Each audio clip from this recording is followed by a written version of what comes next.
Good evening, and welcome to my continued read through of the Complete Griselda by Oliver Dickinson. Tonight's story will be the 15th in the book, which is This Love Business, which appeared in Tales of the Reaching Moon, number 5, in 1991. So, if you have a drink of your choice, settle down. I have some tea, and I will begin. This love business. If you hang around Loudlinas for any length of time, you'll get a chance to meet with a wide range of interesting characters. You can meet prospectors and rebel rangers and crap shooters and serious drinkers and agents for all kinds of causes. And more adventurers with daffy notions than you can shake a stick at. But you will rarely see an entertainer. And why this is, nobody knows. Some say that no entertainer is going to get heard over the racket in there, especially when Loudlina is laying it to someone who wishes credit, while others maintain that the customer's habits of throwing mugs at acts they do not like will be trying to the nerves of sensitive artists. But I figure it's because Loudlina will wish a cut of any proceeds, for very little comes for free around her joint, even floor space. So the customers generally provide their own entertainment if they wish for some, and Lena does not yet think of a way to charge them for it. Now, one fine evening, when there is still a few in the joint, a guy you never see before slides in. And it's clear at a glance that he is an entertainer, because he carries a dinky little lute with him. He looks over the floor, strikes a pose on a patch that is not too dirty, and cries, "Hearken to the sky." Hearken to the lay of the little the tuneful. And he starts on some stuff about everlasting love and all that. But the customers in Lillian are not great fans of love ditties, preferring songs with a bit more zing, and pretty much soon old Gil, who was the most interesting character, and he's often pointing out to characters because he lasts in Pavis as long as he does, which is maybe 20 years. Heaves his mug at this listener. But this is not his first mug, nor even his second, and so he misses by a wide margin. Now, Hanufa, who always gets into Lena's nice and early to get a start on her beer drinking, is watching the listener with interest, and she seems to resent mugs being thrown at him, for she swings her left arm backhand and knocks old Gil halfway down the room. "Give the guy a chance," she yells, and watches old Gil for a moment to see if he's wishing to take the matter up. But old Gil has no such intention, which is one reason why he lasts such a very long time in Pavis. And so she turns back to this listener. "Sing some more, handsome," she says. "No one else is going to bother you." And sweet-talking Seamus, who is in a sentimental mood because his latest doll heads off into the woods on a quest, says, "Sure, and I like a love song now and then, and I will put in with Hanufa on this." So we all have to listen politely, for no one is going to argue with the characters who are as handy with their fists as Hanufa and Seamus.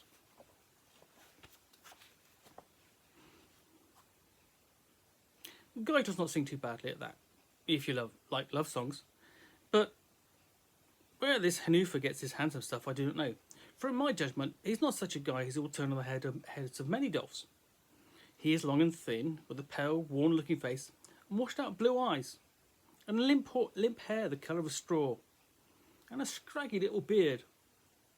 And he is by no means young. But Hanufa regards him as if he's Derenex, the handsome at least. She applauds every song very loudly, and gives us dirty looks, as if we do not show some enthusiasm. And Lintnor will have to be very dumb not to perceive that she takes quite a shine to him. And a few guys are that dumb. In fact, she must fall plumb through to the basement, for when he stops for a rest and she offers him a drink, he asks for wine, which is an expensive drink anywhere in Pavis. And Hanufa does not blink, but orders up the best in the house. Then she engages him in earnest conversation, but what she says I do not know, because she gives me a very dirty look when I try to listen in. Well, you may figure that this Litnor owes Hanufa plenty of much obliges, at least. But acts are offhand to her, and scarcely says a word, though he smiles now and then. Van Hoover is so fond of gabbing that she does not seem to notice and continues to regard him with some admiration. Then suddenly he clutches his brow and cries, "Alas, I forgot to take a collection. How shall I get a bed tonight?" And more bewailing of his sad fate in a manner that is most revolting in a grown man, even if he is an entertainer. Van Hoover tells him not to worry and takes the hat round, and no one dares to refuse and to offer something except Seamus, who shows her an empty purse and winks, and she grins back and lets it go. But since none of us have more than a few clacks to rub together, she does not collect much, and so she says to Lenore, "Listen, this dump is no place for one of your talents. Let's go elsewhere." We all expect Loudlina to get mad at this, or at least demand a cut of the take, and hope to see a fur fly. But she makes no move because she does not wish to antagonise such a good customer as Hanufa.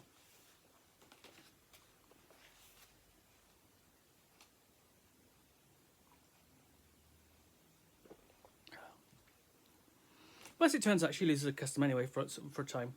We hear that later that Lintdor claims we have no soul, and he will not return.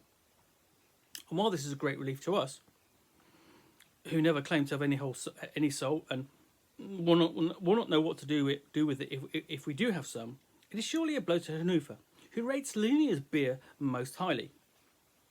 But to show you how daffy she is about the guy, she gives up come to Linia's to go about with him, and in the following days we hear about various reports of them being thrown out of this joint or that, for she is forever urging him to display his talents, and while it seems he often makes some excuse, she keeps pressing him, and he has to sing a few times to keep her sweet. So they get the bums rushed from a few joints, and are politely but persuasively asked to leave others that are more high class, and the watch generally move them on when they offer street performances. Lintnor seems to take this better than you would expect, but it is all very wearing for Hanufa, for though she is no sucker in a fight, the same can be said for many others around and about, and when she objects to criticisms of Lintnor, she sometimes winds up receiving more than she dishes out. But she sticks with him, and undoubtedly this is a severe case of love as far as she is concerned.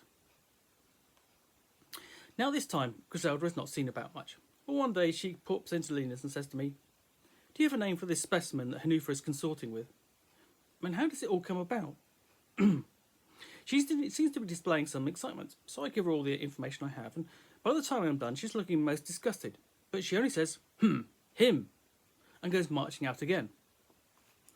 Since this looks promising to me, I attempt to follow discreetly, but she must have eyes in the back of her head, for she whirls round when I am a whole block away and tells me to get lost. Naturally I do this, and so I'll never learn what comes off if I do not happen to see sweet-talking Seamus drinking with Hanufa 2 or 3 days later. They are both looking as if they are in quite a fight, with black eyes and bruises and such, but they seem quite pleased with life and with each other. This causes some speculation at Lena's, but no one has any information to explain it.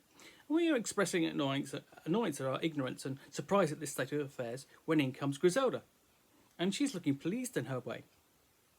When she hears what we are talking about, she brings her drink over and sits down. "I can explain how it comes about," she says, "for it is my doing. Really, it's going to require some mention of this love business. So if anyone feels that this is likely to make them ill, they better leave." But we're all wild to know, and press her to continue.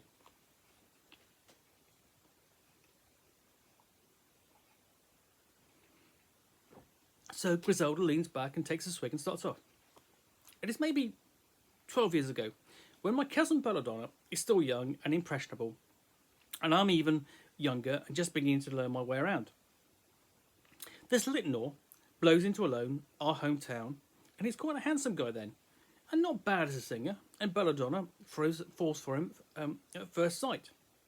But his is not a classy act, so he cannot get in the good joints, and he is not popular with the public in the joints where he can get employment. So Belladonna and I constitute ourselves his management and protection, and because Bella packs an easy little punch even then, and furthermore, because we belong to a family that has a lot of influence in Alone at all levels of society, we are able to ensure that he gets a hearing.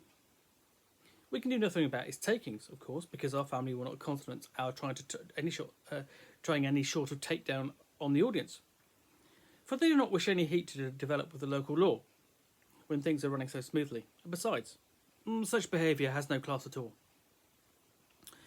Well, you have to be blind not to see that Belladonna has a case over Litnor. In fact, I seldom see a worse case in my career.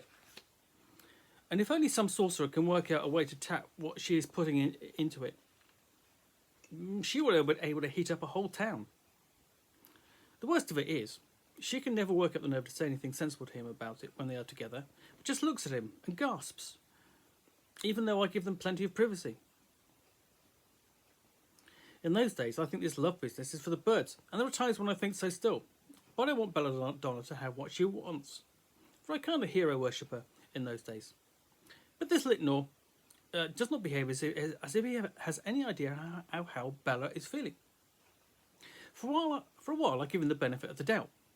When I watch them from a discreet distance, I begin to notice how he is very careful about moving his hand before she can accidentally bring hers into contact with it, and always manages to produce some distraction when she looks as if she was working up the nerve to speak of her sentiments.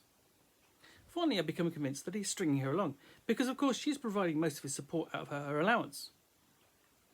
But to be sure, I bring my brother Ferdy in on it, because Ferdy is all wised up over this love business even then.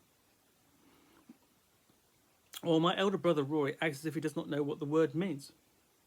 He agrees with my analysis of the situation, and we decide that there is something will have to be done.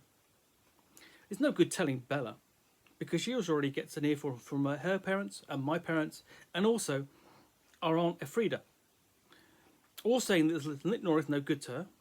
And if anyone will know, it is our Aunt Elfrida, who sees plenty of her men in her line of work as a highly respected priestess of Illyria.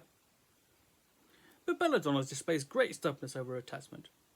So we go to our Aunt Elfrida and cook up a scheme to have one of her best initiates dress up like some rich dame and try and put the come hither on Litnor, for we reckon he will go where the money is, and money and the looks are.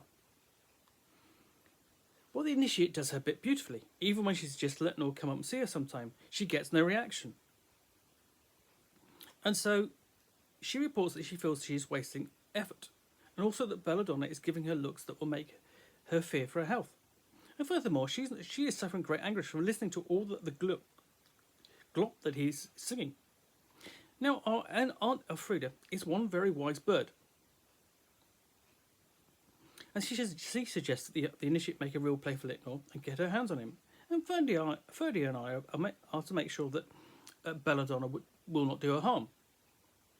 So at the next performance, the initiate rushes up to him immediately after he gets through with his last number, before Bella can get her legs out from under her table, and cries, "The singing is fine, lover. Now, what about some action?" And throws her arms around him and starts applying some hearty kisses. He starts yelling and struggling, and Belladonna gets past us and hauls her off, yelling, "Unhand my man!" And looks to me as if the initiate is very glad to let go. Then Bella starts in trying to calm him down and puts her hand on his arm. But he rears away, crying, "Get your hands off me, both of you! I just cannot stand being mauled." And he grabs his lute and takes it on the lamb. Well, Belladonna realises from this that he is not for her, and maybe not for any doll, come to that. But it breaks her heart anyway. While I stay there with her to explain, Ferdy rounds up some of the gang that we hang out with, and they chase Litnor clear out of town, pegging rocks at him, and none of the family comes across him again until now. Then she takes a very long pull of a drink, and then it does not appear that she's going to say any more. So I say, "It's a most affecting tale, Griselda, but you do not explain how come Hanufa is now drinking with sweet-talking Seamus, and why they're both looking banged up, but happy about it." "Oh, that," she says. "Well, obviously, I figured that Litnor is up to this old game with Hanufa, getting himself supported without giving anything in return. But I do not wish to make any wrong moves, for after all, the guy may change. So I get Hanufa talking about him while he's resting in her room one day, and it seems the poor old dear put so much effort into his art that he needs plenty of rest and quiet, and she cannot expect too much of him, but he's happy to have his company when he is out and about. And I have half a mind to leave her to it for being such a sucker. But then again, I feel maybe I will settle this Litnor's pash once and for all, since I do not approve of his way of going on, and he gets off very lightly for what he does to Bella, when you think about it. So I cook up a variant of our old scheme, but this time I bring in sweet-talking Seamus for a little dough. He is to insult Litnor all around and show him up for the coward that I judge him to be, or else pound the stuffing out of him if he shows to fight, and I go along to square Hanufa. Well, we come upon them in the read-in, where they can still get a hearing because of the deadbeats there do not care to challenge Hanufa, and I must say, Hanufa puts on a first-class performance. He marches up to Litnor, crying, do you know what it is? That is a crime against the human ear you are perpetrating, and I cannot stand it anymore. And more of this nature. And when Hanufa races to intervene, he pushes her back in her seat, telling her to stay out of this. I aim to prove, he says, that this guy cares so little for his chosen art that he will let me insult it. And here he grabs Litnor's lute and smashes it on the chair, amid cries of approval from the patrons of the read-in. And furthermore, he says, that he is yellow clear through, and what else would you expect of a fellow that lets a woman do his fighting for him? Well, Litnor looks as if he wishes to ignore the whole thing, but Hanufa holds him, crying, come on, you cannot let this go. Let us settle this big lunk, and she pushes Litnor towards Seamus with one hand, while stepping aside to take a poke at him with the other. But Seamus swings at Litnor, and while it's not the best he can do, is a fair punch, which knocks Litnor right into the path of Hanufa's swing, just as if he planned it that way. Believe it or not, they managed to bat him to and fro between them for a time or two more, while the public goes wild with enthusiasm, until he collapses. And then they started on each other in earnest, because by this time Hanufa is blind mad, and Seamus is also slightly heated, since one of Hanufa's swings reaches his left ear. I step over just as Litnor is holding himself out on his knee, and advise him to favour Pavis with his absence. And once he gets a good look at me, it is amazing how fast he is able to move. But nobody's taken any notice of him, for Seamus and Hanufa are putting on as fine an exhibition of fisticuffs as you will ever wish to see, and in fact they're demolishing half the joint. But nobody seems to care, because they are making more room for the spectators this way. Finally, Seamus holds back on his swing and says, the jerk runs out on you, Hanufa. What are you fighting for? Who cares about him, cries Hanufa. Let's fight for the fun of it. And she pops in a fast one over his guard. Damn right, he replies, popping one back. And so they carry on a bit longer until Hanufa holds up a fist and says, what about a beer instead? And Seamus voices approval of the suggestion. I offer to buy one, since in a way I am responsible for the fight. We go along to the hoplites' home, and since there isn't really nothing of the read-in's bar left, and I explain to Hanufa all about this Litnor, and she's well rid of him. Hanufa agrees on this, and furthermore says that she is much obliged to me, as she has the best fight in ages. And she proceeds to top this by having what I suspect must be one of her best drinks in ages too, though I leave them to it after an hour or two. And there you are. When two characters find that they may have so much in common, maybe this is love. Well, thank you for listening. And next time it will be story number 16, and that will be Serious Money.